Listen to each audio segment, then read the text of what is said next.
Hi guys, welcome to How to Solve YouTube channel. In today's video, I am going to show you how you can reset workspace in Adobe Photoshop 2021. Before getting into this video, must subscribe to our YouTube channel and click on the bell icon. First, you need to open Photoshop. You can see that the workspace is not arranged. So how you can arrange that? So first you need to click on Windows. Then you need to click on Workspace. Then you need to click on Essentials. First click on that, then you need to click on Windows again, Workspace, then you need to click on Reset Essentials. So you can see that my workspace is arranged to the essentials. And let's suppose you are doing work and your again workspace is damaged like this.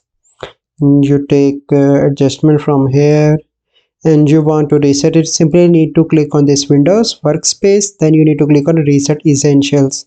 So by following these steps you can easily reset your workspace in Adobe Photoshop 2021. I hope you find this video helpful. If you find this video helpful, must like this video, subscribe to our YouTube channel for future videos. We'll see you in the next video. Thank you. Have a good day.